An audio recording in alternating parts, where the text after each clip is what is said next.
Innova B, mga suki. Baka gusto nyo at magkaigihan tayo sa presyo. Ito binibenta natin sa halagang 500,000. Itong kanyang bumper, na-retouch na po ito.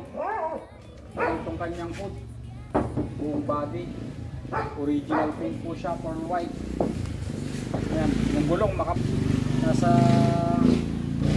90% yung kanyang gulong.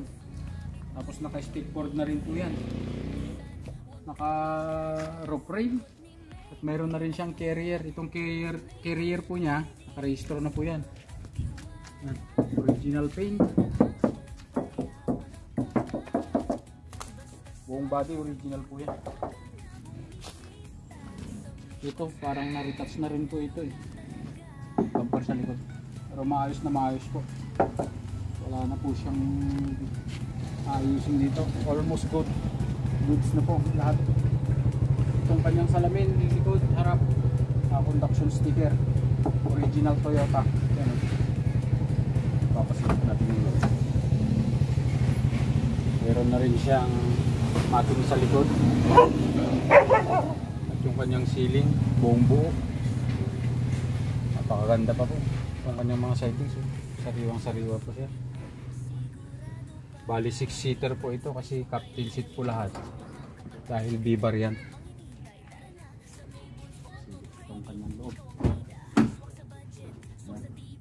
maayos na maayos pa, intact yung kanyang mga sidings, halos hindi pa siya nagasgas. Pati sa loob yung kanyang mga upuan, wala pa siyang mga punit, buong buo pa siya. Kanyang captain seat ito, nagana pa po yan. Yung kanyang mga sandala, maayos na maayos pa. Perfect po sa family use, pang city, pang harabas nyo, o kaya saan man kayo pupunta. At meron siyang padobling mating, oh. Yan yung original na mating ng Toyota Innova. Meron na rin siyang padoble. Shift knob, maayos na maayos. Intact na intact yung kanyang dashboard, airbag, wala pong signs ng bangga yan. Ayos na maayos. Yung head unit ang napalitan, hindi na po ito yung original na head unit, pero maayos na maayos pa rin siya. Pa-check natin yung kanyang odo. 90,393 yung kanyang odo. Yan. Start po natin. Check natin yung aircon. Number 1 pa lang yan, malamig na malamig. Yung kanyang hazard, magana po lahat yan. Headlight, gana po yan. Kanyang busina, yung kanyang head unit, magana po yan. Ayan, oh. Gana po lahat yan. Sasakay ka na lang po sa Innova na to, maayos na maayos po. Meron na rin po itong RFID, easy trip, auto sweep. Meron na rin yan, nakabit.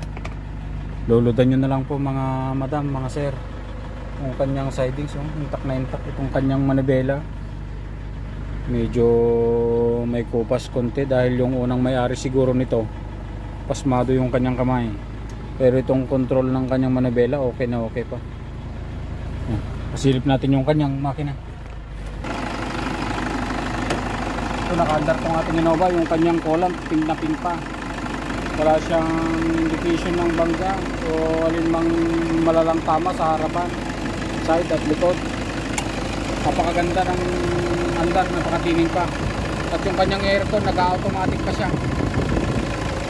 So all in all, goods na goods itong ating Innova. Kaya kung hindi kasabot kayo dito sa ating Innova B, automatic, diesel, 2013 model, message lang po kayo sa ating page, kaya sa aming messenger. Pwede po itong match, pwede pong pinansin. 500,000 po ang kanyang presyo. Negotiable po siya pagka sa pag-viewing. So yun lamang po mga sate. Update lang po itong ating bagong dating na Innova automatic transmission diesel. Ganda nga po sa inyo.